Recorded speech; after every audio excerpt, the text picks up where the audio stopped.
And according to the Corpus Christi Police Department, spring break in the Coastal Bend has been a quiet one so far. Many factors could be the weather and COVID-19 affecting college schedules. Lieutenant Michael Peña with CCPD says although they can't anticipate the crowd sizes, they still have additional CCPD enforcement, including their traffic safety section and other officers patrolling the beach, leading up to what's expected to be a busy weekend ahead.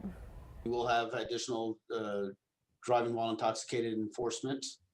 And we do have a phlebotomist at the city detention center so that should you get stopped, you're under the influence, we can do a blood draw.